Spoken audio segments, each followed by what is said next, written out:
Attention Outlook। गौड़ी कबीर जी। अस्थावर जंगम कीट पतंगा अनक जन्म किए बहुरंगा। श्री गुरु ग्रंथ साहिब जी के 326वें अंग ते विराजमान ये जो पहला शब्द भगत कबीर जी का लिखिया होया है, इहदे विच जूना की गल हो रही है। परमात्मा की रज़ा देखो, जां ये कहिए कि विधि का विधान देखो। हाले कल ही सानू एक सज्जन ने प्रश्न पुछया सी कि मौत तो बाद की हुंदा है, कि साडी आत्मा साडी रूह जूना दे विच पैंदी है जां नहीं। ते अज जदों असीं ये रिकॉर्डिंग करते पए हाँ ते बाणी दा वो शब्द साडे सामने आ जांदा, जिस दे जरिए असीं जूना वाले मुद्दे ते गल कर सकते हाँ। आओ पहला इस पूरे शब्द की व्याख्या कर लईए, फिर थोड़ी जही गलबात करते हैं। अस्थावर जंगम कीट पतंगा। अस्थावर वो शैयां, वो वस्तुआं जो एक थां ते खलोतियां रहिंदियां ने, जिवें कि पर्वत हो गए, रुख हो गए। जंगम तुरन वाले पशु पंछी ते कीट पतंगे। भगत कबीर जी कहते कि असीं हुण तक अस्थावर जंगम कीड़े पतंगे इहो जहे कई किस्मां दे जन्मां विच आ चुके हाँ। ऐसे घर हम बहुत बसाए, जब हम राम गर्भ होए आए। रहाओ, हे राम, जदों असीं जूना विच पैंदे गए तां इहो जहे कई शरीरां विचों दी लंघ के आए हाँ। भावें कोई कीट पतंगा है, भावें पर्वत है, कोई पशु है, पंछी है, रुख है, हर एक दा शरीर है। ਤੇ ਜੇਕਰ ਕੋਈ ਇਹਨਾਂ ਸਾਰੀਆਂ ਜੂਨਾਂ ਦੇ ਵਿੱਚ ਦੀ ਲੰਘਦਾ ਆਇਆ ਹੈ ਤਾਂ ਇਹ ਸਾਰੇ ਸਰੀਰਾਂ ਨੂੰ ਵੀ ਹੰਢਾਉਂਦਾ ਆਇਆ ਹੈ। ਇਹੀ ਗੱਲ ਭਗਤ ਜੀ ਇਹਨਾਂ ਪੰਕਤੀਆਂ ਦੇ ਵਿੱਚ ਕਰਦੇ ਨੇ। ਜੋਗੀ ਜਤੀ ਤਪੀ ਬ੍ਰਹਮਚਾਰੀ, ਕਬਹੂ ਰਾਜਾ ਛਤਰਪਤ ਕਬਹੂ ਭਿਖਾਰੀ। ਕਦੇ ਅਸੀਂ ਜੋਗੀ ਬਣੇ, ਕਦੇ ਜਤੀ, ਕਦੇ ਤਪੀ, ਕਦੇ ਬ੍ਰਹਮਚਾਰੀ, ਕਦੇ ਛਤਰਪਤੀ ਰਾਜੇ ਬਣੇ ਤੇ ਕਦੇ ਮੰਗਤੇ ਵੀ ਬਣੇ। ਸਾਕਤ ਮਰੈ संत सब जीवै, राम रसायन रसना पीवै। जो साकत हन, रब नालों टुटे हुए हन, वो कई जूनां दे विच पैंदे रहिंदे हन। साकत मरै, ते जिस प्रकार दा इस शब्द दे विच भाव चल रहा है, मरै तो भाव जो मर गया वो अगली जून दे विच भी जाएगा। संत सब जीवै, ते जो संत जन हन वो सदा जिउंदे हन, क्योंकि ਉਹ ਆਪਣੀ ਰਸਨਾ ਦੇ ਨਾਲ ਸਾਰਿਆਂ ਤੋਂ ਸ੍ਰੇਸ਼ਟ ਨਾਮ ਰਸ ਪੀਂਦੇ ਰਹਿੰਦੇ ਹਨ। ਕਹੋ ਕਬੀਰ ਪ੍ਰਭ ਕਿਰਪਾ ਕੀਜੈ, ਹਾਰ ਪਰੇ ਅਬ ਪੂਰਾ ਦੀਜੈ। ਸੋ ਹੇ ਕਬੀਰ, ਪ੍ਰਮਾਤਮਾ ਦੇ ਅੱਗੇ ਇਸ ਤਰ੍ਹਾਂ ਅਰਦਾਸ ਕਰਕੇ, ਹੇ ਪ੍ਰਭੂ, ਅਸੀਂ ਥੱਕ ਟੁੱਟ ਕੇ ਤੇਰੇ ਦਰ ਤੇ ਆ ਡਿੱਗੇ ਹਾਂ। ਹਾਰ ਪਰੇ ਅਬ ਪੂਰਾ ਦੀਜੈ, ਮਿਹਰ ਕਰ ਤੇ ਆਪਣਾ ਸੰਪੂਰਨ ਗਿਆਨ ਬਖਸ਼। ਜਦੋਂ ਅਸੀਂ ਇਸ ਸ਼ਬਦ ਦੀਆਂ ਪਹਿਲੀਆਂ 6 ਪੰਕਤੀਆਂ ਪੜ੍ਹਦੇ ਹਾਂ, ਕਬਹੂ ਰਾਜਾ ਛਤਰਪਤ ਕਬਹੂ ਭਿਖਾਰੀ ਤੱਕ, ਤਾਂ ਬਿਲਕੁਲ ਇੰਜ ਦਾ ਹੀ ਭਾਵ ਸਾਡੇ ਸਾਹਮਣੇ ਨਿਕਲ ਕੇ ਸਾਹਮਣੇ ਆਏਗਾ ਕਿ ਇਸ ਵਕਤ ਅਸੀਂ ਮਨੁੱਖ ਦੀ ਜੂਨ ਦੇ ਵਿੱਚ ਹਾਂ। ਜਦ ਅਸੀਂ ਮਰ ਗਏ ਤਾਂ ਸਾਡੀ ਜੋ ਆਤਮਾ ਹੈ ਉਹ ਕਿਸੇ ਹੋਰ ਜੂਨੀ ਦੇ ਵਿੱਚ ਚਲ ਜਾਏਗੀ, ਭਾਵੇਂ ਉਹ ਕਿਸੇ ਰੁੱਖ ਦੀ ਜੂਨੀ ਚਲ ਜਾਏ ਜਾਂ ਕੀਟ ਪਤੰਗੇ ਦੀ ਜਾਂ ਪਸ਼ੂ ਪੰਛੀ ਦੀ। पर इस तो अगली जो पंक्ति है कि साकत मरै संत सब जीवै। जेकर इत्थे सरीरक मौत तो बाद किसी होर जूनी दे विच पैण दी गल वाकई हो रही है, तो संत जन भी सरीरक तौर ते मरनगे। परमात्मा दे भगतां दे विच जेकर असीं गल करिए, गुरु नानक साहिब दी थां बहुत वड्डी है, पर सरीरक तौर ते अज वो भी साडे विच मौजूद नहीं। ਤਾਂ ਸੰਤ ਸਭ ਜੀਵੈ, ਜਦੋਂ ਅਸੀਂ ਇਸ ਕਸੌਟੀ ਤੋਂ ਇਸ ਪੰਕਤੀ ਨੂੰ ਪਰਖਦੇ ਹਾਂ ਤਾਂ ਝੂਠੀ ਪੈ ਜਾਂਦੀ ਹੈ ਕਿ ਸੰਤ ਵੀ ਤੇ ਫਿਰ ਜਿਉਂਦੇ ਨਹੀਂ ਰਹੇ। ਗੁਰੂ ਨਾਨਕ ਸਾਹਿਬ ਵੀ ਤੇ ਜਿਉਂਦੇ ਨਹੀਂ ਰਹੇ, ਉਹ ਤੇ ਸੰਤ ਜਨ ਸਨ, ਉਹ ਤੇ ਪਰਮਾਤਮਾ ਦੇ ਭਗਤ ਸਨ। ਸਰੀਰਕ ਤੌਰ ਤੇ ਉਹ ਵੀ ਮਰੇ, ਉਹਨਾਂ ਦੀ ਵੀ ਮ੍ਰਿਤਿੂ ਹੋਈ। ਉਹ ਵੀ ਜੋ ਮਨੁੱਖੇ ਸਰੀਰ ਦੇ ਵਿੱਚ ਸਨ, ਉਹ ਮਨੁੱਖਾ ਸਰੀਰ ਉਹਨਾਂ ਦਾ ਵੀ ਨਸ਼ਟ ਹੋਇਆ। ਦੂਜੀ ਵੱਡੀ ਗੱਲ ਜੋ ਇਸ ਪੱਖ ਤੋਂ ਵੇਖਿਆ ਆ ਜਾਂਦੀ ਹੈ ਉਹ ਇਹ ਹੈ ਕਿ ਦੂਜੀ ਜੂਨ ਦੇ ਵਿੱਚ ਪੈਣ ਦੇ ਲਈ ਇਹ ਵਾਲੀ ਜੂਨ ਦਾ ਮੁੱਕਣਾ ਜ਼ਰੂਰੀ ਹੈ। ਜੇਕਰ ਅਸੀਂ ਅੱਜ ਮਨੁੱਖੀ ਜੂਨ ਵਿੱਚ ਹਾਂ, ਇਸ ਜੂਨ ਦੇ ਵਿੱਚ ਜਦ ਸਾਡੀ ਮੌਤ ਹੋ ਜਾਏਗੀ ਤਾਂ ਅਸੀਂ ਅਗਲੀ ਜੂਨ ਦੇ ਵਿੱਚ ਪੈ ਸਕਦੇ ਹਾਂ। ਪਰ ਇੱਥੇ ਅੜਚਨ ਇਹ ਆ ਜਾਂਦੀ ਹੈ ਕਿ ਅਸੀਂ ਪੈ ਵੀ ਜਾਈਏ ਜਾਂ ਨਾ ਪਈਏ, ਅਸੀਂ ਦੱਸ ਨਹੀਂ ਸਕਦੇ। ਕੋਈ ਵੀ ਮਰਿਆ ਹੋਇਆ ਇਨਸਾਨ ਆ ਕੇ ਦੱਸ ਨਹੀਂ ਸਕਦਾ ਕਿ ਉਹ ਕਿਸੇ ਹੋਰ ਜੂਨੀ ਦੇ ਵਿੱਚ ਪੈ ਗਿਆ ਹੈ ਜਾਂ ਨਹੀਂ। ਇਹ ਅੜਚਨ ਹੈ ਇਸ ਪੱਖ ਤੋਂ ਦੇਖਿਆ। ਹੁਣ ਜੇਕਰ ਅਸੀਂ ਦੂਸਰਾ ਪੱਖ ਦੇਖੀਏ, ਉਹ ਇਹ ਕਿ ਪਹਿਲੀਆਂ 6 ਪੰਕਤੀਆਂ ਦੇ ਵਿੱਚ ਵੀ ਸਰੀਰਕ ਤੌਰ 'ਤੇ ਮਰ ਜਾਣ ਤੋਂ ਬਾਅਦ ਕਿਸੇ ਹੋਰ ਜੂਨੀ ਦੇ ਵਿੱਚ ਪੈਣ ਦੀ ਗੱਲ ਨਹੀਂ ਹੋ ਰਹੀ, ਬਲਕਿ ਇਸੇ ਜਨਮ ਦੇ ਵਿੱਚ ਹੀ, ਅਸੀਂ ਮਨੁੱਖੇ ਜਨਮ ਦੇ ਵਿੱਚ ਹਾਂ, ਇਸੇ ਜਨਮ ਦੇ ਵਿੱਚ ਹੀ ਅਸੀਂ ਵੱਖ-ਵੱਖ ਸਮਿਆਂ 'ਤੇ ਵੱਖ-ਵੱਖ ਜੂਨੀ ਦੇ ਵਿੱਚ ਹੁੰਦੇ ਹਾਂ। ਕਦੇ ਸਾਨੂੰ ਸਦਮਾ ਲੱਗ ਜਾਏ, ਅਸੀਂ ਪੱਥਰ ਵੀ ਹੋ ਜਾਂਦੇ ਹਾਂ, ਸਾਨੂੰ ਕੁਝ ਪਤਾ ਨਹੀਂ ਚੱਲਦਾ ਆਸੇ-ਪਾਸੇ ਕੀ ਹੋ ਰਿਹਾ, ਅਸੀਂ ਅਸਥਾਵਰ ਬਣ ਜਾਂਦੇ ਹਾਂ। ਕਦੇ ਸਾਡੀ ਬਿਰਤੀ ਪਸ਼ੂਆਂ ਵਾਲੀ ਹੋ ਜਾਂਦੀ ਹੈ, ਕੁਝ ਵੀ ਨਹੀਂ ਸੋਚਦੇ, ਬਿਨਾਂ ਸੋਚੇ ਜੀਵਨ ਨੂੰ ਜਿਉਂਦੇ ਚਲੇ ਜਾਂਦੇ ਹਾਂ, ਜੋ ਮਨ ਆਉਂਦਾ ਹੈ ਉਹ ਕਰਦੇ ਚਲੇ ਜਾਂਦੇ ਹਾਂ। ਕਦੇ ਕੀਟ ਪਤੰਗਿਆਂ ਦੇ ਵਾਂਗ ਅਸੀਂ ਉੱਚੇ ਅਸਮਾਨਾਂ ਦੇ ਵਿੱਚ ਉੱਡਦੇ ਹਾਂ ਖੁਸ਼ੀ ਦੇ ਨਾਲ। ਕਦੇ ਅਸੀਂ ਆਪਣੇ ਆਪ ਨੂੰ ਰਾਜੇ ਸਮਝਣ ਲੱਗਦੇ ਹਾਂ ਜਦ ਸਾਡੇ 'ਤੇ ਚੰਗਾ ਸਮਾਂ ਚੱਲ ਰਿਹਾ ਹੋਵੇ ਤਾਂ, ਤੇ ਮਾੜਾ ਸਮਾਂ ਚੱਲ ਰਿਹਾ ਹੋਵੇ ਤੇ ਅਸੀਂ ਭਿਖਾਰੀ ਵੀ ਬਣ ਜਾਂਦੇ ਹਾਂ, ਆਪਣੇ ਆਪ ਨੂੰ ਭਿਖਾਰੀ ਵੀ ਸਮਝਣ ਲੱਗਦੇ ਹਾਂ। ਤਾਂ ਇਹ ਸਾਰੀਆਂ ਹੀ ਜੋ ਜੂਨਾਂ ਨੇ, ਇਹ ਦੂਜਾ ਪੱਖ ਹੈ ਕਿ ਇਹ ਸਾਰੀਆਂ ਜੂਨਾਂ ਅਸੀਂ ਇਸੇ ਜਨਮ ਦੇ ਵਿੱਚ ਹੀ ਭੋਗਦੇ ਹਾਂ। ਤੇ ਭੋਗਦੇ ਸਿਰਫ ਉਹ ਨੇ ਜਿਹੜੇ ਰੱਬ ਨਾਲੋਂ ਟੁੱਟੇ ਹੋਏ ਨੇ, ਉਹਨਾਂ ਨੂੰ ਇਹਨਾਂ ਸਾਰੀਆਂ ਜੂਨਾਂ ਦੇ ਵਿੱਚੋਂ ਗੁਜ਼ਰਨਾ ਪਏਗਾ। ਉਹ ਕਦੇ ਕਿਸ ਪ੍ਰਕਾਰ ਦੀ ਬਿਰਤੀ ਦੇ ਵਿੱਚ ਹੋਣਗੇ, ਕਦੇ ਕਿਸੇ ਹੋਰ ਪ੍ਰਕਾਰ ਦੀ ਬਿਰਤੀ ਦੇ ਵਿੱਚ ਹੋਣਗੇ, ਪਰ ਜੋ ਸੰਤ ਜਨ ਹੋ ਗਿਆ ਉਹ ਇੱਕ ਹੀ ਬਿਰਤੀ ਦੇ ਵਿੱਚ ਹੋਏਗਾ, ਸਦਾ ਪ੍ਰਮਾਤਮਾ ਦੇ ਨਾਲ ਲਿਵ ਜੋੜਨ ਵਾਲੀ ਬਿਰਤੀ ਦੇ ਵਿੱਚ। ਜੋ ਸਾਖਤ ਹੈ ਉਹਨੂੰ ਇੱਕ ਬਿਰਤੀ ਤੋਂ ਜਦੋਂ ਦੂਜੀ ਦੇ ਵਿੱਚ ਜਾਣਾ ਹੈ ਤਾਂ ਪਹਿਲੀ ਬਿਰਤੀ ਨੂੰ ਛੱਡਣਾ ਪਏਗਾ, ਭਾਵ ਕਿ ਪਹਿਲੀ ਬਿਰਤੀ ਦੀ ਮੌਤ ਹੋਣੀ ਜ਼ਰੂਰੀ ਹੈ, ਤਾਂ ਉਹ ਦੂਜੀ ਦੇ ਵਿੱਚ ਜਾ ਸਕਦਾ ਹੈ। ਪਰ ਜੋ ਸੰਤ ਜਨ ਹੈ ਉਹਦਾ ਤੇ ਮਨ ਸਥਿਰ ਹੈ, ਉਹ ਤੇ ਇੱਕ ਸਥਿਰਤਾ ਵਾਲੇ ਧਰਾਤਲ ਤੇ ਪਹੁੰਚ ਚੁੱਕਿਆ ਹੈ, ਉਹਨੇ ਦੂਜੀ ਜੂਨੀ ਦੇ ਵਿੱਚ ਜਾਣਾ ਹੀ ਨਹੀਂ, ਤੇ ਪਹਿਲੀ ਦੇ ਵਿੱਚ ਮਰਨ ਦਾ ਸਵਾਲ ਹੀ ਪੈਦਾ ਨਹੀਂ ਹੁੰਦਾ। ਸੋ ਸੰਤ ਸਭ ਜੀਵ ਹੈ, ਉਹ ਤੇ ਸਦਾ ਹੀ ਜੀਵਤ ਹੈ, ਸਾਰੀ ਉਮਰ ਹੀ ਜੀਵਤ ਹੈ। ਉਹ ਨਾ ਕਦੇ ਆਪਣੇ ਆਪ ਨੂੰ ਰਾਜਾ ਸਮਝਦਾ ਹੈ, ਨਾ ਕਦੇ ਭਿਖਾਰੀ ਸਮਝਦਾ ਹੈ, ਨਾ ਉਹ ਇਹ ਸਮਝਦਾ ਹੈ ਕਿ ਮੈਂ ਕੋਈ ਤੁਰਨ ਫਿਰਨ ਵਾਲਾ ਜੀਵ ਬਣ ਗਿਆ, ਤੇ ਨਾ ਹੀ ਕਦੇ ਉਹ ਇਸ ਪ੍ਰਕਾਰ ਦੇ ਸਦਮੇ ਦੇ ਵਿੱਚ ਹੀ ਜਾਂਦਾ ਹੈ ਕਿ ਉਹ ਪੱਥਰ ਹੀ ਹੋ ਜਾਏ। ਵੱਡੀ ਤੋਂ ਵੱਡੀ ਖੁਸ਼ੀ ਆਉਣ 'ਤੇ ਵੀ ਉਹ ਅਸਮਾਨਾਂ ਦੇ ਵਿੱਚ ਉੱਡਣ ਨਹੀਂ ਲੱਗਦਾ, ਆਪਣੇ ਪੈਰ ਸਦਾ ਧਰਤੀ 'ਤੇ ਰੱਖਦਾ ਹੈ। ਸੋ ਇਹ ਦੂਜਾ ਪੱਖ ਹੈ।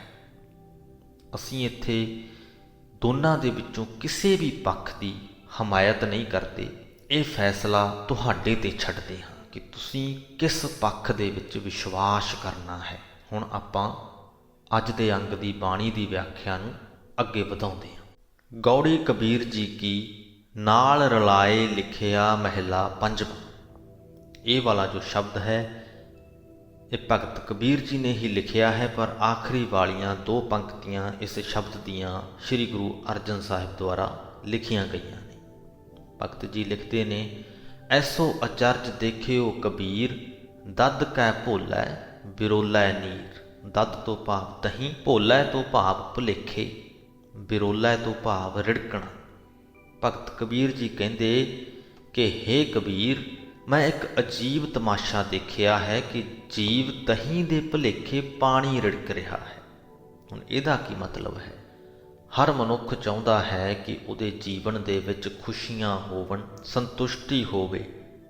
ਇਹਨਾਂ ਖੁਸ਼ੀਆਂ ਤੇ ਸੰਤੁਸ਼ਟੀ ਨੂੰ ਉਹ ਮਨੁੱਖ ਦੁਨਿਆਵੀ ਵਰਤਾਰਿਆਂ ਦੇ ਵਿੱਚੋਂ ਲੱਭਦਾ ਹੈ। ਉਹ ਦੁਨਿਆਵੀ ਵਰਤਾਰੇ ਉਹਨੂੰ ਦਹੀਂ ਵਰਗੇ ਜਾਪਦੇ ਨੇ ਕਿ ਇਹਨਾਂ ਨੂੰ ਰਿੜਕਾਂਗਾ ਤੇ ਵਿੱਚੋਂ ਮੱਖਣ ਨਿਕਲ ਆਏਗਾ, ਭਾਵ ਕਿ ਦੁਨਿਆਵੀ ਵਰਤਾਰਿਆਂ ਦੇ ਵਿੱਚ ਲੱਗਿਆ ਰਹਾਂਗਾ, ਹੋਰ ਤੋਂ ਹੋਰ ਧਨ ਪਦਾਰਥ ਇਕੱਠੇ ਕਰਨ ਦੇ ਵਿੱਚ ਲੱਗਿਆ ਰਹਾਂਗਾ, ਜੁਟਿਆ ਰਹਾਂਗਾ ਤੇ ਖੁਸ਼ੀ ਤੇ ਸੰਤੁਸ਼ਟੀ ਪ੍ਰਾਪਤ ਕਰ ਲਵਾਂਗਾ। ਪਰ ਅਸਲ ਦੇ ਵਿੱਚ ਇਹ ਦੁਨਿਆਵੀ ਵਰਤਾਰੇ ਪਾਣੀ ਵਰਗੇ ਨੇ, ਇਹਨਾਂ ਨੂੰ ਰਿੜਕੀ ਜਾਓ, ਵਿੱਚੋਂ ਮੱਖਣ ਯਾਨੀ ਖੁਸ਼ੀ ਜਾਂ ਸੰਤੁਸ਼ਟੀ ਕਦੇ ਨਿਕਲਣੀ ਨਹੀਂ। ਇਸੇ ਲਈ ਭਗਤ ਕਬੀਰ ਜੀ ਕਹਿੰਦੇ ਨੇ ਕਿ ਇਹ ਅਚਰਜ ਤਮਾਸ਼ਾ ਦੇਖਿਆ ਕਿ ਇਹ ਜੋ ਜੀਵ ਹੈ ਦਹੀਂ ਦੇ ਭੁਲੇਖੇ ਪਾਣੀ ਨੂੰ ਹੀ ਰਿੜਕੀ ਜਾ ਰਿਹਾ ਹੈ। ਹਰੀ ਅੰਗੂਰੀ ਗਧਾ ਚਰੈ, ਨਿਤ ਉੱਠ ਹਾਸੈ ਹੀਂਗੈ ਮਰੈ। ਗਧਾ ਤੋਂ ਭਾਵ ਇੱਥੇ ਹੈ ਮੂਰਖ ਮਨ, ਤੇ ਹਰੀ ਅੰਗੂਰੀ ਤੋਂ ਭਾਵ ਹੈ ਵਿਕਾਰ। ਜੋ ਗਧਾ ਹੈ ਉਹਨੂੰ ਇੱਕ ਗੱਲ ਦਾ ਪਤਾ ਹੈ ਕਿ ਜੋ ਹਰਾ ਘਾਹ ਹੈ ਉਹ ਉਹਦੇ ਲਈ ਚੰਗਾ ਹੈ, ਉਹਨੂੰ ਪਸੰਦ ਹੈ। ਉਸ ਤੋਂ ਇਲਾਵਾ ਵੀ ਹੋਰ ਬਥੇਰੇ ਪੌਸ਼ਟਿਕ ਭੋਜਨ ਨੇ ਜਿਹੜੇ ਗਧਾ ਖਾ ਸਕਦਾ ਹੈ, ਤੇ ਜਿਹੜੇ ਉਸ ਘਾਹ ਤੋਂ ਵੀ ਜ਼ਿਆਦਾ ਵਧੀਆ ਉਹਦੇ ਲਈ ਹੋ ਸਕਦੇ ਨੇ, ਪਰ ਉਹਨੂੰ ਹਰੇ ਘਾਹ ਤੋਂ ਬਿਨਾਂ ਹੋਰ ਕੁਝ ਨਹੀਂ ਦਿਖਦਾ। ਮਨੁੱਖ ਦਾ ਮਨ ਵੀ ਗਧੇ ਵਰਗਾ ਹੈ, ਮੂਰਖ ਹੈ। ਇਹ ਵਿਕਾਰ ਉਹਨੂੰ ਹਰੀ ਅੰਗੂਰੀ ਵਰਗੇ ਲੱਗਦੇ ਨੇ। ਵਿਕਾਰਾਂ ਦੇ ਵਿੱਚੋਂ ਖੁਸ਼ੀ ਮਿਲਦੀ ਹੈ, ਇਹਦੇ 'ਚ ਕੋਈ ਸ਼ੱਕ ਨਹੀਂ, ਪਰ ਉਹ ਖੁਸ਼ੀ ਜੋ ਹੈ ਥੋੜ੍ਹ ਚਿਰੀ ਹੁੰਦੀ ਹੈ। ਦੂਜੇ ਪਾਸੇ ਪਰਮਾਤਮਾ ਦਾ ਸਿਮਰਨ ਹੈ ਜਿਹਦੇ ਵਿੱਚੋਂ ਮਿਲਣ ਵਾਲੀ ਖੁਸ਼ੀ ਸਥਾਈ ਹੁੰਦੀ ਹੈ।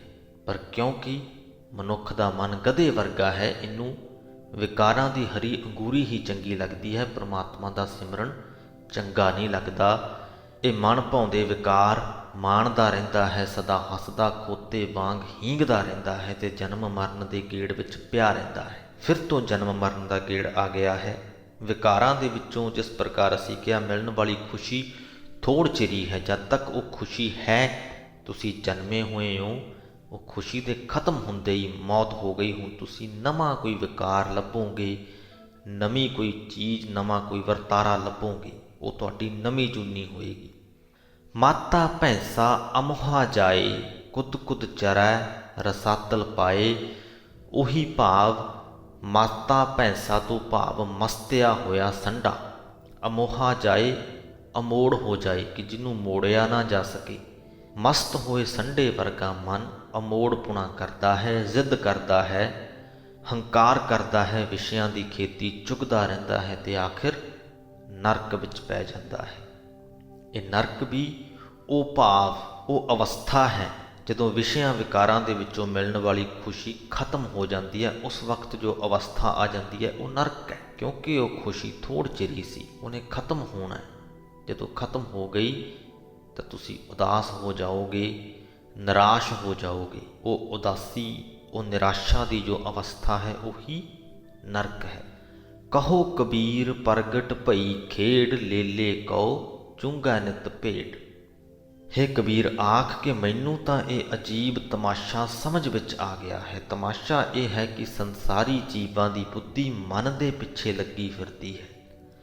ਸਾਡਾ ਮਨ ਸਾਨੂੰ ਹਮੇਸ਼ਾ ਉਸ ਪਾਸੇ ਨੂੰ ਹੀ ਲੈ ਕੇ ਜਾਂਦਾ ਜਿੱਥੋਂ ਸਾਨੂੰ ਛੇਤੀ ਦੇ ਨਾਲ ਆਨੰਦ ਮਿਲ ਜਾਏ। ਬੇਸ਼ੱਕ ਉਹ ਆਨੰਦ ਥੋੜ੍ਹ ਚਿਰ ਹੀ ਹੋਵੇ, ਪਰ ਛੇਤੀ ਮਿਲ ਜਾਏ, ਬਹੁਤੀ ਮੁਸ਼ੱਕਤ ਨਾ ਕਰਨੀ ਪਵੇ। ਪਰ ਜੇ ਅਸੀਂ ਆਪਣੀ ਬੁੱਧੀ ਦਾ ਇਸਤੇਮਾਲ ਕਰੀਏ ਤਾਂ ਅਸੀਂ ਆਪਣੇ ਮਨ ਨੂੰ ਉਸ ਪਾਸੇ ਲਗਾ ਸਕਦੇ ਹਾਂ ਜਿੱਥੋਂ ਆਨੰਦ ਪ੍ਰਾਪਤ ਕਰਨ ਦੇ ਲਈ ਥੋੜ੍ਹੀ ਮੁਸ਼ੱਕਤ ਕਰਨੀ ਪਏਗੀ, ਥੋੜ੍ਹਾ ਸਮਾਂ ਲੱਗੇਗਾ, ਪਰ ਉਹ ਆਨੰਦ ਸਥਾਈ ਹੋਏਗਾ। ਪਰ ਅਜੀਬ ਤਮਾਸ਼ਾ ਕਬੀਰ ਜੀ ਕਹਿੰਦੇ ਇਹ ਹੈ ਕਿ ਕਿੱਥੇ ਤੇ ਬੁੱਧੀ ਨੇ ਮਨ ਨੂੰ ਆਪਣੇ ਅੱਗੇ ਲਾਉਣਾ ਸੀ, ਤੇ ਇੱਥੇ ਬੁੱਧੀ ਹੀ ਮਨ ਦੇ ਪਿੱਛੇ ਲੱਗੀ ਫਿਰਦੀ ਹੈ। ਇਹ ਅਜੀਬ ਤਮਾਸ਼ਾ ਕਹਿੰਦੇ ਮੈਨੂੰ ਸਮਝ ਦੇ ਵਿੱਚ ਆ ਗਿਆ। ਤੇ ਆਖਰੀ ਵਾਲੀਆਂ ਦੋ ਪੰਕਤੀਆਂ ਜੋ ਗੁਰੂ ਅਰਜਨ ਸਾਹਿਬ ਦੀਆਂ ਲਿਖੀਆਂ ਹੋਈਆਂ ਨੇ, ਉਹਨਾਂ ਦੇ ਵਿੱਚ ਇਹ ਦੱਸਿਆ ਗਿਆ ਕਿ ਇਹ ਜੋ ਸਮਝ ਹੈ ਕਿਹਨੂੰ ਲੱਗਦੀ ਹੈ, ਕਿਸ ਮਨੁੱਖ ਦੀ ਸਮਝ ਦੇ ਵਿੱਚ ਇਹ ਅਜੀਬ ਅਨੋਖਾ ਤਮਾਸ਼ਾ ਪੈ ਜਾਂਦਾ ਹੈ। ਰਾਮ ਰਮਤ ਮਤ ਪ੍ਰਗਟੀ ਆਈ, ਕਹੋ ਕਬੀਰ ਗੁਰ ਸੋਝੀ ਪਾਈ। ਇਹ ਸਮਝ ਕਿਸਨੇ ਪਾਈ ਹੈ? ਹੇ ਕਬੀਰ, ਆਖ ਸਤਿਗੁਰੂ ਨੇ ਇਹ ਸਮਝ ਬਖਸ਼ੀ ਹੈ। ਸੋ ਜਿਹਨੂੰ ਸਤਿਗੁਰੂ ਮਿਲ ਗਿਆ ਉਹਨੇ ਇਹ ਸਮਝ ਪਾ ਲਈ, ਕਿਉਂਕਿ ਇਹ ਸਮਝ ਬਖਸ਼ਣ ਵਾਲਾ ਸਤਿਗੁਰੂ ਹੈ, ਜਿਸ ਦੀ ਬਰਕਤ ਨਾਲ ਪ੍ਰਭੂ ਦਾ ਸਿਮਰਨ ਕਰਦਿਆਂ ਕਰਦਿਆਂ ਕਬੀਰ ਜੀ ਕਹਿੰਦੇ ਕਿ ਮੇਰੀ ਬੁੱਧੀ ਜਾਗ ਪਈ, ਹੁਣ ਇਹ ਮਨ ਦੇ ਪਿੱਛੇ ਤੁਰਨੋਂ ਹਟ ਗਈ। ਮਨ ਨੂੰ ਮੇਰੀ ਬੁੱਧੀ ਨੇ ਅੱਗੇ ਲਾ ਲਿਆ। ਲੇਲੇ ਕਉ ਚੁੰਗਾ ਨਿਤ ਭੇਡ ਵਾਲੀ ਜੋ ਪੰਕਤੀ ਸੀ ਉਹ ਇਸੇ ਚੀਜ਼ ਨੂੰ ਹੀ ਦਰਸਾਉਂਦੀ ਸੀ। ਅਸਲ ਵਰਤਾਰਾ ਇਹ ਹੈ ਕਿ ਜੋ ਲੇਲਾ ਹੈ ਉਹ ਭੇਡ ਨੂੰ ਚੁੰਗਦਾ ਹੈ। ਜੇ ਲੇਲਾ ਭੇਡ ਨੂੰ ਚੁੰਗ ਰਿਹਾ ਹੈ ਸਾਨੂੰ ਅਜੀਬ ਨਹੀਂ ਲੱਗੇਗਾ। ਸੋ ਉਸੇ ਪ੍ਰਕਾਰ ਹੀ ਜੇ ਮਨ ਬੁੱਧੀ ਦੀ ਗੱਲ ਮੰਨ ਰਿਹਾ ਹੈ ਤਾਂ ਸਾਨੂੰ ਅਜੀਬ ਨਹੀਂ ਲੱਗਦਾ, ਪਰ ਜੇ ਭੇਡ ਲੇਲੇ ਨੂੰ ਚੁੰਗੀ ਜਾਵੇ ਤਾਂ ਉਹ ਅਜੀਬ ਹੋ ਜਾਂਦਾ ਹੈ। ਇਸੇ ਪ੍ਰਕਾਰ ਹੀ ਜੇ ਮਨ ਬੁੱਧੀ ਨੂੰ ਅੱਗੇ ਲਾਈ ਫਿਰੇ, ਜਾਣੀ ਬੁੱਧੀ ਮਨ ਦੀ ਗੱਲ ਮੰਨਣ ਲੱਗ ਪਵੇ ਤਾਂ ਉਹ ਅਜੀਬ ਤਮਾਸ਼ਾ ਹੋ ਜਾਂਦਾ ਹੈ। ਗੁਰੂ ਦੀ ਕਿਰਪਾ ਦੇ ਨਾਲ ਸਾਨੂੰ ਵੀ ਅੱਜ ਇਸ ਗੱਲ ਦੀ ਸੋਝੀ ਪਈ ਹੈ। ਜਿਸ ਪ੍ਰਕਾਰ ਕਬੀਰ ਜੀ ਨੇ ਕਿਹਾ ਹੈ ਕਿ ਕਹੋ ਕਬੀਰ ਗੁਰ ਸੋਝੀ ਪਾਈ, ਕਿ ਇਹ ਸੋਝੀ ਬਖਸ਼ਣ ਵਾਲਾ ਗੁਰੂ ਹੈ। ਗੁਰੂ ਨੇ ਸਾਨੂੰ ਵੀ ਇਹ ਸੋਝੀ ਅੱਜ ਬਖਸ਼ ਦਿੱਤੀ ਹੈ। ਗੌੜੀ ਕਬੀਰ ਜੀ ਪੰਚਪਦੇ। ਜਿਉ ਜਲ ਛੋੜ ਬਾਹਰ ਭਇਓ ਮੀਨਾ, ਪੂਰਬ ਜਨਮ ਹਉ ਤਪ ਕਾਹੀਨਾ। ਅਬ ਕਹੋ ਰਾਮ ਕਵਨ ਗਤ ਮੋਰੀ, ਤਜੀ ਲੈ ਬਨਾਰਸ ਮਤ ਭਈ ਥੋਰੀ। ਰਹਾਉ। ਇਹਨਾਂ ਚਾਰਾਂ ਹੀ ਪੰਕਤੀਆਂ ਨੂੰ ਅਸੀਂ ਇਕੱਠੀਆਂ ਹੀ ਪੜ੍ਹ ਸਕਦੇ ਹਾਂ, ਇੱਕ ਦੂਜੇ ਦੇ ਨਾਲ ਜੁੜੀਆਂ ਹੋਈਆਂ ਨੇ। ਕਿੱਸਾ ਇਹ ਹੈ ਕਿ ਭਗਤ ਕਬੀਰ ਜੀ ਬਹੁਤ ਸਾਲ ਕਾਸ਼ੀ ਦੇ ਵਿੱਚ ਰਹੇ, ਬਨਾਰਸ ਦੇ ਵਿੱਚ ਰਹੇ, ਤੇ ਕਾਸ਼ੀ ਜਾਂ ਬਨਾਰਸ ਨੂੰ ਪਵਿੱਤਰ ਸ਼ਹਿਰ ਮੰਨਿਆ ਜਾਂਦਾ ਹੈ। ਬਹੁਤ ਸਾਲ ਬਨਾਰਸ ਦੇ ਵਿੱਚ ਰਹਿਣ ਤੋਂ ਬਾਅਦ ਕਬੀਰ ਜੀ ਬਨਾਰਸ ਸ਼ਹਿਰ ਨੂੰ ਛੱਡ ਗਏ। ਆਪਣੀ ਉਮਰ ਦੇ, ਆਪਣੇ ਜੀਵਨ ਦੇ ਆਖਰੀ ਸਮੇਂ ਦੇ ਵਿੱਚ ਕਬੀਰ ਜੀ ਬਨਾਰਸ ਨੂੰ ਛੱਡ ਕੇ ਮਗਰ ਸ਼ਹਿਰ ਦੇ ਵਿੱਚ ਚਲੇ ਗਏ। ਉਸ ਵਾਕਿਆ ਦੇ ਮੱਦੇ ਨਜ਼ਰ ਇਹ ਪੰਕਤੀਆਂ ਲਿਖੀਆਂ ਗਈਆਂ ਨੇ। ਭਗਤ ਕਬੀਰ ਜੀ ਕਹਿੰਦੇ ਕਿ ਲੋਕ ਮੈਨੂੰ ਕਹਿ ਰਹੇ ਨੇ ਕਿ ਜਿਵੇਂ ਮੱਛ ਪਾਣੀ ਨੂੰ ਛੱਡ ਕੇ ਬਾਹਰ ਨਿਕਲ ਆਉਂਦਾ ਹੈ ਤੇ ਫਿਰ ਤੜਫ ਤੜਫ ਕੇ ਮਰ ਜਾਂਦਾ ਹੈ, ਉਸੇ ਪ੍ਰਕਾਰ ਤੂੰ ਵੀ ਬਨਾਰਸ ਨੂੰ ਛੱਡ ਕੇ ਮਗਰ ਚਲਿਆ ਗਿਆ ਹੈ ਤੇ ਤੂੰ ਵੀ ਤੜਫ ਤੜਫ ਕੇ ਮਰ ਜਾਏਗਾ। ਲੋਕ ਕਹਿੰਦੇ ਕਿ ਅਜਿਹਾ ਤਾਂ ਹੋਇਆ ਪੂਰਬ ਜਨਮ ਹਉ ਤਪ ਕਾਹੀਨਾ, ਕਿਉਂਕਿ ਤੂੰ ਪਿਛਲੇ ਜਨਮਾਂ ਦੇ ਵਿੱਚ ਤਪ ਨਹੀਂ ਕੀਤਾ। ਤੇ ਭਗਤ ਕਬੀਰ ਜੀ ਪੁੱਛਦੇ ਨੇ ਅਬ ਕਹੋ ਰਾਮ ਕਵਨ ਗਤ ਮੋਰੀ। ਭਗਤ ਕਬੀਰ ਜੀ ਰਾਮ ਅੱਗੇ ਅਰਦਾਸ ਕਰਦੇ ਹੋਏ ਪੁੱਛਦੇ ਨੇ, ਹੇ ਮੇਰੇ ਰਾਮ, ਹੁਣ ਮੈਨੂੰ ਦੱਸ ਮੇਰਾ ਕੀ ਹਾਲ ਹੋਵੇਗਾ। ਕਵਨ ਗਤ ਮੋਰੀ ਤਜੀ ਲੈ ਬਨਾਰਸ ਮਤ ਭਈ ਥੋਰੀ। ਰਹਾਉ। ਮੈਂ ਕਾਂਚੀ ਛੱਡ ਆਇਆ ਹਾਂ, ਕੀ ਇਹ ਠੀਕ ਹੈ ਕਿ ਮੇਰੀ ਮੱਤ ਮਾਰੀ ਗਈ ਹੈ? ਇਹ ਸਵਾਲ ਭਗਵਾਨ ਰਾਮ ਦੇ ਅੱਗੇ ਭਗਤ ਕਬੀਰ ਜੀ ਕਰਦੇ ਹਨ। ਸਗਲ ਜਨਮ ਸ਼ਿਵਪੁਰੀ ਗਵਾਇਆ, ਮਰਤੀ ਬਾਰ ਮਗਰ ਉਠ ਆਇਆ। ਭਗਤ ਕਬੀਰ ਜੀ ਕਹਿੰਦੇ, ਹੇ ਰਾਮ, ਮੈਨੂੰ ਲੋਕ ਆਖਦੇ ਹਨ ਤੂੰ ਸਾਰੀ ਉਮਰ ਕਾਸ਼ੀ ਵਿੱਚ ਵਿਅਰਥ ਗੁਜ਼ਾਰ ਦਿੱਤੀ। ਵਿਅਰਥ ਕਿਉਂ? ਕਿਉਂਕਿ ਜਦੋਂ ਤੈਨੂੰ ਮੁਕਤੀ ਮਿਲਣੀ ਸੀ ਮਰਨ ਵੇਲੇ ਤੂੰ ਕਾਸ਼ੀ ਛੱਡ ਕੇ ਮਗਰ ਆ ਗਿਆ ਹੈ। ਬਹੁਤ ਬਰਸ ਤਪ ਕੀਆ ਕਾਸ਼ੀ, ਮਰਨ ਭਇਆ ਮਗਹਰ ਕੀ ਬਾਸੀ। ਲੋਕ ਬੋਲੀ ਮਾਰਦੇ ਨੇ, ਕਹਿੰਦੇ ਨੇ ਕਿ ਤੂੰ ਕਾਸ਼ੀ ਵਿੱਚ ਰਹਿ ਕੇ ਕਈ ਸਾਲ ਤਪ ਕੀਤਾ, ਪਰ ਉਸ ਤਪ ਦਾ ਕੀ ਲਾਭ ਜਦੋਂ ਮਰਨ ਦਾ ਵੇਲਾ ਆਇਆ ਤਾਂ ਮਗਰ ਆ ਵਸੇ। ਕਾਸ਼ੀ ਮਗਹਰ ਸਮ ਵਿਚਾਰੀ, ਓਸ਼ੀ ਭਗਤ ਕੈਸੇ ਉਤਰਸ ਪਾਰੀ।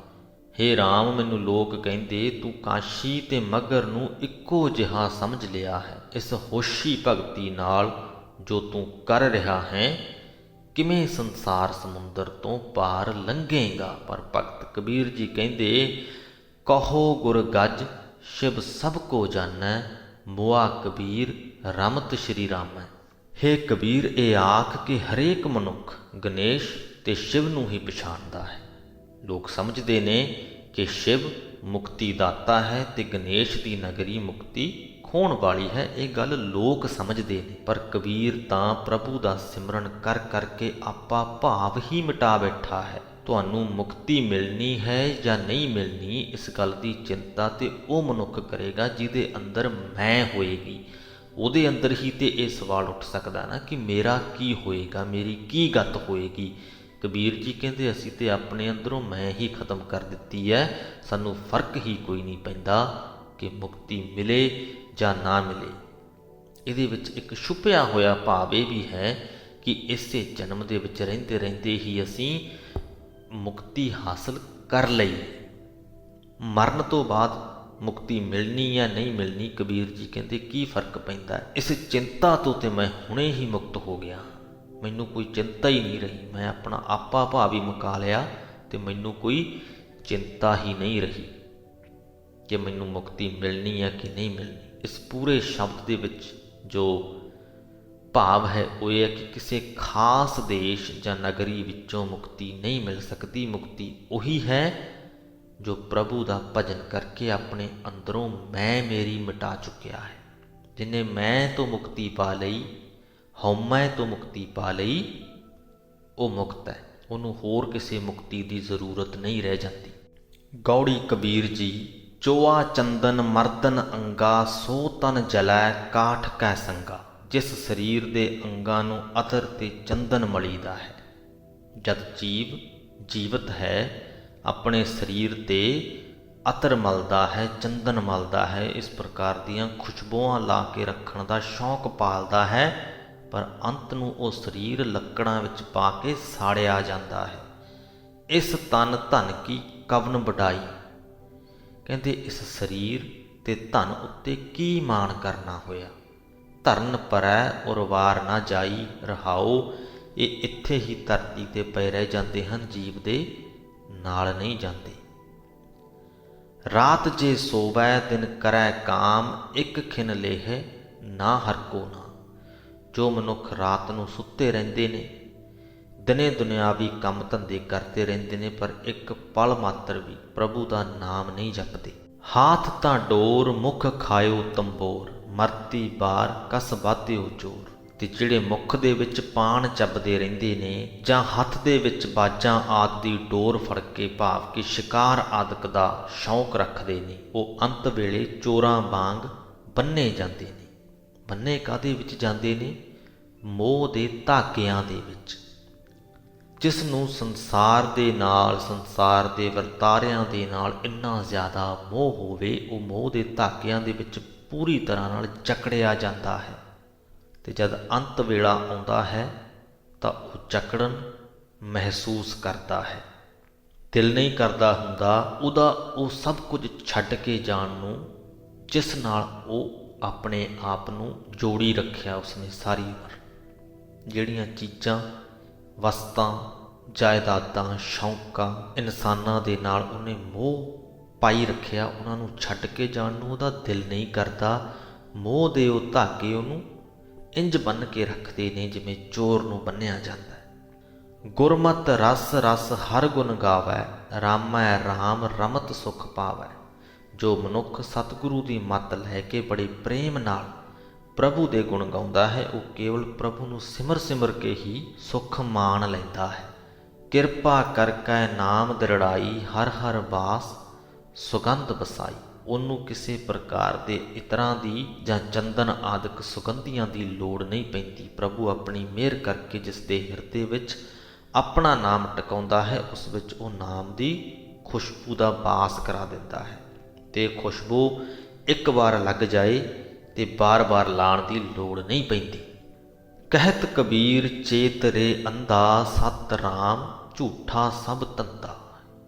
ਕਬੀਰ ਆਖਦਾ ਹੈ, ਹੇ ਅਗਿਆਨੀ ਜੀਵ, ਪ੍ਰਭੂ ਨੂੰ ਸਿਮਰ। ਪ੍ਰਭੂ ਹੀ ਸਦਾ ਥਿਰ ਰਹਿਣ ਵਾਲਾ ਹੈ, ਬਾਕੀ ਸਾਰਾ ਜੰਜਾਲ ਨਾਸ ਹੋ ਜਾਣ ਵਾਲਾ ਹੈ। ਗੌੜੀ ਕਬੀਰ ਜੀ ਤਿਪਦੇ ਚਾਰ ਤੁੱਕੇ, ਜਮ ਤੇ ਉਲਟ ਭਏ ਹੈ ਰਾਮ, ਦੁੱਖ ਬਿਨਸੇ ਸੁਖ ਕੀਓ ਵਿਸ਼ਰਾਮ।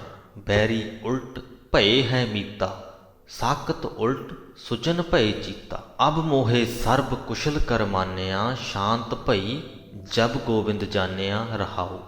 ਰਹਾਉ ਵਾਲੀਆਂ ਜੋ ਪੰਕਤੀਆਂ ਹਨ, ਇਹਨਾਂ ਦੀ ਵਿਆਖਿਆ ਆਪਾਂ ਪਹਿਲਾਂ ਕਰ ਲੈਂਦੇ ਹਾਂ। ਕਬੀਰ ਜੀ ਕਹਿੰਦੇ, ਹੁਣ ਮੈਨੂੰ ਸਾਰੇ ਸੁੱਖ ਆਨੰਦ ਪ੍ਰਤੀਤ ਹੋ ਰਹੇ ਹਨ ਜਦੋਂ ਦਾ ਮੈਂ ਪ੍ਰਭੂ ਨੂੰ ਪਛਾਣ ਲਿਆ ਹੈ। ਸ਼ਾਂਤ ਭਈ ਜਬ ਗੋਬਿੰਦ ਜਾਣਿਆ, ਕਿ ਜਦੋਂ ਦਾ ਮੈਂ ਪ੍ਰਭੂ ਨੂੰ ਪਛਾਣ ਲਿਆ ਹੈ, ਮੇਰੇ ਅੰਦਰ ਠੰਡ ਪੈ ਗਈ ਹੈ। ਸਾਰੇ ਸੁੱਖ ਆਨੰਦ ਮੈਨੂੰ ਪ੍ਰਤੀਤ ਹੋ ਰਹੇ ਨੇ। ਤੇ ਹੋਰ ਕੀ ਕੀ ਹੋ ਰਿਹਾ? ਜਮ ਤੇ ਉਲਟ ਭਏ ਹੈ ਰਾਮ। ਜੋ ਲੋਕ, ਜੋ ਵਰਤਾਰੇ ਮੈਨੂੰ ਜਮਾਂ ਵਰਗੇ ਲੱਗਦੇ ਸਨ, ਉਹ ਹੁਣ ਮੈਨੂੰ ਰਾਮ ਵਰਗੇ ਲੱਗਦੇ ਨੇ, ਪਰਮਾਤਮਾ ਵਰਗੇ, ਪਰਮਾਤਮਾ ਦਾ ਰੂਪ ਦਿਖਾਈ ਦੇਣ ਲੱਗੇ ਨੇ। ਦੁੱਖ ਬਿਨਸੇ ਸੁਖ ਕੀਓ ਵਿਸ਼ਰਾਮ। ਮੇਰੇ ਦੁੱਖ ਦੂਰ ਹੋ ਗਏ ਨੇ ਤੇ ਸੁੱਖਾਂ ਨੇ ਮੇਰੇ ਅੰਦਰ ਡੇਰਾ ਆਣ ਜਮਾਇਆ ਹੈ। ਬੈਰੀ ਉਲਟ ਭਏ ਹੈ ਮੀਤਾ। ਮੇਰੇ ਗਿਆਨ ਇੰਦਰੀ ਜੋ ਪਹਿਲਾਂ ਮੈਨੂੰ ਵਿਕਾਰਾਂ ਵੱਲ ਨੂੰ ਲੈ ਕੇ ਜਾਂਦੇ ਸਨ, ਇਸ ਕਰਕੇ ਮੈਨੂੰ ਵੈਰੀ ਲੱਗਦੇ ਸਨ, ਉਹ ਹੁਣ ਮੇਰੇ ਸੱਜਣ ਬਣ ਗਏ ਨੇ। ਕਿਉਂਕਿ ਸਾਕਤ ਉਲਟ ਸੁਜਨ ਪਏ ਚੀਤਾ, ਕਿਉਂਕਿ ਪਹਿਲਾਂ ਉਹ ਰੱਬ ਨਾਲੋਂ ਟੁੱਟੇ ਹੋਏ ਸਨ, ਹੁਣ ਉਲਟ ਕੇ ਅੰਤਰ ਆਤਮੇ ਗੁਰਮੁਖ ਬਣ ਗਏ ਨੇ। ਇਸ ਕਰਕੇ ਪਹਿਲਾਂ ਉਹ ਮੈਨੂੰ ਵੈਰੀ ਲੱਗਦੇ ਸੀ, ਹੁਣ ਮੈਨੂੰ ਮਿੱਤਰ ਲੱਗਦੇ ਨੇ।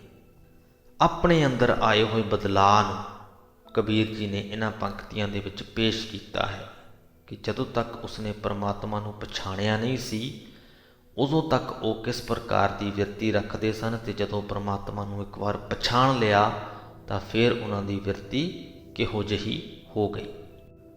ਤਨ ਮਹਿ ਹੋਤੀ ਕੋਟ ਉਪਾਦ, ਉਲਟ ਭਈ ਸੁਖ ਸਹਿਜ ਸਮਾਧ।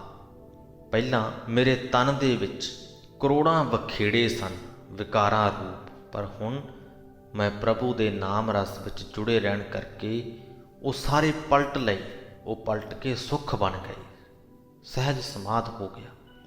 ਆਪ ਪਛਾਨੈ ਆਪੈ ਆਪ, ਰੋਗ ਨਾ ਵਿਆਪੈ ਤੀਨੋਂ ਤਾਪ। ਮੇਰੇ ਮਨ ਨੇ ਆਪਣੇ ਅਸਲ ਸਰੂਪ ਨੂੰ ਪਛਾਣ ਲਿਆ, ਹੁਣ ਇਸ ਨੂੰ ਪ੍ਰਭੂ ਹੀ ਪ੍ਰਭੂ ਦਿਸ ਰਿਹਾ ਹੈ। ਕਿਸੇ ਵੀ ਪ੍ਰਕਾਰ ਦੇ ਚਿੰਤਾ ਆਦਿਕ ਰੋਗ ਤੇ ਤਿੰਨੇ ਤਾਪ ਹੁਣ ਮੈਨੂੰ ਪੋ ਨਹੀਂ ਸਕਦੇ। ਅਬ ਮਨ ਉਲਟ ਸਨਾਤਨ ਹੁਆ, ਤਬ ਜਾਣਿਆ ਜਬ ਜੀਵਤ ਮੂਆ। ਹੁਣ ਮੇਰਾ ਮਨ ਆਪਣੇ ਪਹਿਲੇ ਵਿਕਾਰਾਂ ਵਾਲੇ ਸੁਭਾਅ ਵੱਲੋਂ ਹਟ ਕੇ ਉਲਟ ਕੇ ਪ੍ਰਭੂ ਦਾ ਰੂਪ ਹੋ ਗਿਆ, ਸਨਾਤਨ ਹੋ ਗਿਆ। ਇਸ ਗੱਲ ਦੀ ਤਦੋਂ ਸਮਝ ਆਈ ਹੈ ਜਦੋਂ ਇਹ ਮਨ ਮਾਇਆ ਵਿੱਚ ਵਿਚਰਦਾ ਹੋਇਆ ਵੀ ਮਾਇਆ ਦੇ ਮੋਹ ਤੋਂ ਉੱਚਾ ਹੋ ਗਿਆ ਹੈ। ਇਹ ਧਿਆਨ ਦੇਣ ਯੋਗ ਗੱਲ ਹੈ। ਇਹ ਜੋ ਸੰਸਾਰ ਹੈ, ਸੰਸਾਰ ਦੇ ਵਿੱਚ ਮਾਇਆ ਹੈ, ਉਹਨੂੰ ਅਸੀਂ ਖਤਮ ਨਹੀਂ ਕਰ ਸਕਦੇ, ਉਹਦੇ ਵਿੱਚ ਹੀ ਅਸੀਂ ਵਿਚਰਨਾ। ਆਪਣੇ ਪਰਿਵਾਰ ਨੂੰ ਪਾਲਣ ਦੇ ਲਈ ਅਸੀਂ ਕੰਮ ਧੰਦੇ ਕਰਨੇ ਨੇ, ਉਹਨਾਂ ਬਿਨਾਂ ਗੁਜ਼ਾਰਾ ਨਹੀਂ ਹੋ ਸਕਦਾ। ਜਦੋਂ ਅਸੀਂ ਕੰਮ ਧੰਦੇ ਕਰਦੇ ਹਾਂ, ਭਾਵ ਅਸੀਂ ਮਾਇਆ ਦੇ ਵਿੱਚ ਵਿਚਰ ਰਹੇ ਹਾਂ, ਪਰ ਜੀਵਤ ਮੂਆ ਹੋਣਾ, ਵਿੱਚ ਵਿਚਰਦੇ ਹੋਏ ਵੀ ਮਾਇਆ ਦੇ ਨਾਲ ਮੋਹ ਨਹੀਂ ਪਾਉਣਾ, ਮੋਹ ਤੋਂ ਬਚ ਕੇ ਰਹਿਣਾ। ਕਹੋ ਕਬੀਰ ਸੁਖ ਸਹਿਜ ਸਮਾਵੋ, ਆਪ ਨਾ ਡਰੋ ਨਾ ਅਵਰ ਡਰਾਵੋ। ਹੇ ਕਬੀਰ, ਹੁਣ ਬੇਸ਼ੱਕ ਆਖ ਕਿ ਮੈਂ ਆਤਮਿਕ ਆਨੰਦ ਵਿੱਚ ਅਡੋਲ ਅਵਸਥਾ ਵਿੱਚ ਜੁੜਿਆ ਹੋਇਆ ਹਾਂ, ਨਾ ਮੈਂ ਆਪ ਕਿਸੇ ਹੋਰ ਪਾਸੋਂ ਡਰਦਾ ਹਾਂ ਅਤੇ ਨਾ ਹੀ ਹੋਰਨਾਂ ਨੂੰ ਡਰਾਉਂਦਾ ਹਾਂ। ਸੋ ਇਸ ਦੇ ਨਾਲ ਹੀ ਸ੍ਰੀ ਗੁਰੂ ਗ੍ਰੰਥ ਸਾਹਿਬ ਜੀ ਦੇ 326ਵੇਂ ਅੰਗ ਦੀ ਬਾਣੀ ਦੀ ਵਿਆਖਿਆ ਦੀ ਸਮਾਪਤੀ ਹੁੰਦੀ ਹੈ ਜੀ। ਅੱਜ ਦੀ ਬਾਣੀ ਦੇ ਵਿੱਚ ਅਸੀਂ ਬੜੇ ਹੀ ਵਿਸਥਾਰਪੂਰਵਕ ਢੰਗ ਦੇ ਨਾਲ ਜੂਨਾਂ ਦੇ ਬਾਰੇ 'ਚ ਗੱਲ ਕੀਤੀ, ਫਿਰ ਮੁਕਤੀ ਦੇ ਬਾਰੇ ਵਿੱਚ ਵੀ ਗੱਲ ਕੀਤੀ, ਫਿਰ ਭਗਤ ਕਬੀਰ ਜੀ ਨੇ ਆਪਣੇ ਕਾਂਛੀ ਛੱਡ ਕੇ ਮਗਰ ਜਾਣ ਦੇ ਵਾਕਿਆ ਦੇ ਬਾਰੇ ਦੇ ਵਿੱਚ ਵੀ ਸਾਨੂੰ ਦੱਸਿਆ ਕਿ ਕਿਸ ਪ੍ਰਕਾਰ ਲੋਕ ਸਮਝਦੇ ਨੇ ਕਿ ਕਾਂਛੀ ਪਵਿੱਤਰ ਸ਼ਹਿਰ ਹੈ, ਜਿਹੜਾ ਕੋਈ ਉਸ ਸ਼ਹਿਰ ਦੇ ਵਿੱਚ ਆਪਣੇ ਪ੍ਰਾਣ ਤਿਆਗਦਾ ਉਹ ਮੁਕਤ ਹੋ ਜਾਂਦਾ ਹੈ, ਮਗਰ ਸਰਾਪਿਆ ਹੋਇਆ ਸ਼ਹਿਰ ਹੈ, ਜਿਹੜਾ ਉੱਥੇ ਆਪਣੇ ਪ੍ਰਾਣ ਤਿਆਗਦਾ ਉਹ ਮੁਕਤ ਨਹੀਂ ਹੁੰਦਾ। ਇਹ ਧਾਰਨਾ ਸੀ। ਕਬੀਰ ਜੀ ਨੇ ਇਸ ਧਾਰਨਾ ਨੂੰ ਰੱਦ ਕਰਨ ਦੇ ਲਈ ਆਪਣੀ ਆਖਰੀ ਉਮਰ ਦੇ ਵਿੱਚ ਕਾਂਸ਼ੀ ਨੂੰ ਛੱਡ ਦਿੱਤਾ ਸੀ, ਅਤੇ ਨਾਲ ਦੀ ਨਾਲ ਸਾਨੂੰ ਇਹ ਵੀ ਸਮਝਾਇਆ ਕਿ ਇਹ ਜੋ ਮੁਕਤੀ ਹੈ, ਅਸੀਂ ਇਸੇ ਜਨਮ ਦੇ ਵਿੱਚ ਵਿਚਰਦੇ ਹੋਏ ਆਪਣਾ ਜੀਵਨ ਜਿਉਂਦੇ ਹੋਏ ਆਪਣੀ ਹਉਮੈ ਤੋਂ ਪ੍ਰਾਪਤ ਕਰਨੀ ਹੈ। ਹੋਰ ਕੋਈ ਮੁਕਤੀ ਮਿਲੇ ਨਾ ਮਿਲੇ, ਆਪਣੀ ਹਉਮੈ ਤੋਂ ਮੁਕਤੀ ਅਸੀਂ ਇਸੇ ਜਨਮ ਦੇ ਵਿੱਚ ਪ੍ਰਾਪਤ ਕਰਨੀ ਹੈ। ਫਿਰ ਭਗਤ ਕਬੀਰ ਜੀ ਨੇ ਸਾਨੂੰ ਆਪਣੇ ਸਰੀਰ ਦੀ ਨਾਸ਼ਵੰਤਤਾ ਦੇ ਬਾਰੇ 'ਚ ਦੱਸਿਆ ਕਿ ਕਿਵੇਂ ਇਹ ਸਰੀਰ ਨਾਸਵੰਤ ਹੈ। ਇਹ ਜੋ ਦੁਨਿਆਵੀ ਵਰਤਾਰੇ ਨੇ ਸਭ ਨਾਸਵੰਤ ਨੇ। ਜਿਹੜਾ ਇਹਨਾਂ ਦੇ ਮੋਹ ਵਿੱਚ ਪੈ ਗਿਆ ਉਹ ਮਰਨ ਵੇਲੇ ਬਹੁਤ ਜ਼ਿਆਦਾ ਤੰਗ ਹੋਏਗਾ, ਅਤੇ ਜਿਹੜਾ ਇਹਨਾਂ ਦੇ ਮੋਹ ਤੋਂ ਮੁਕਤ ਰਿਹਾ, ਗੁਰਮਤਿ ਦੇ ਵਿੱਚ ਲੱਗਿਆ ਰਿਹਾ, ਪਰਮਾਤਮਾ ਦੀ ਭਗਤੀ ਦੇ ਵਿੱਚ ਜੁੜਿਆ ਰਿਹਾ, ਉਹਨੂੰ ਪ੍ਰਾਣ ਤਿਆਗਣੇ ਸੌਖੇ ਹੋ ਜਾਣਗੇ। ਅਤੇ ਆਖਰੀ ਵਾਲੇ ਸ਼ਬਦ ਦੇ ਵਿੱਚ ਭਗਤ ਕਬੀਰ ਜੀ ਸਾਨੂੰ ਦੱਸਦੇ ਨੇ ਕਿ ਪ੍ਰਮਾਤਮਾ ਨੂੰ ਪਛਾਣਨ ਤੋਂ ਪਹਿਲਾਂ ਉਹਨਾਂ ਦੀ ਬਿਰਤੀ ਕਿਹੋ ਜਿਹੀ ਸੀ, ਅਤੇ ਪ੍ਰਮਾਤਮਾ ਨੂੰ ਪਛਾਣਨ ਤੋਂ ਬਾਅਦ ਉਹਨਾਂ ਦੇ ਵਿੱਚ ਕੀ ਤਬਦੀਲੀ ਆਈ, ਅਤੇ ਉਹਨਾਂ ਦੀ ਬਿਰਤੀ ਕਿਹੋ ਜਿਹੀ ਹੋ ਗਈ। ਇਹੀ ਅੱਜ ਦੇ ਅੰਗ ਦੀ ਬਾਣੀ ਦਾ ਸਾਰੰਸ਼ ਬਣਦਾ ਹੈ ਜੀ। ਉਮੀਦ ਕਰਦੇ ਹਾਂ ਤੁਹਾਨੂੰ ਅੱਜ ਦੀ ਬਾਣੀ ਦੇ ਵਿੱਚੋਂ ਕਾਫੀ ਕੁਝ ਸਿੱਖਣ ਨੂੰ ਮਿਲਿਆ ਹੋਵੇਗਾ, ਅਤੇ ਤੁਹਾਡੇ ਅੱਗੇ ਗੁਜ਼ਾਰਿਸ਼ ਕਰਦੇ ਹਾਂ ਕਿ ਆਪਣੀਆਂ ਵੀਡੀਓਜ਼ ਨੂੰ ਸ਼ੇਅਰ ਜ਼ਰੂਰ ਕਰ ਦਿਆ ਕਰੋ, ਤਾਂ ਕਿ ਹੋਰ ਵੀ ਲੋਕ ਇਹਨਾਂ ਸਿੱਖਿਆਵਾਂ ਨੂੰ ਗ੍ਰਹਿਣ ਕਰ ਸਕਣ, ਆਪਣੇ ਜੀਵਨ ਦੇ ਵਿੱਚ ਲਿਆ ਕੇ ਆਪਣੇ ਜੀਵਨ ਨੂੰ ਸੁਖਾਲਾ ਕਰ ਸਕਣ। ਇੱਥੇ ਹੀ ਫਤਿਹ ਕਬੂਲ ਕਰੋ। ਵਾਹਿਗੁਰੂ ਜੀ ਕਾ ਖਾਲਸਾ, ਵਾਹਿਗੁਰੂ ਜੀ ਕੀ ਫਤਿਹ।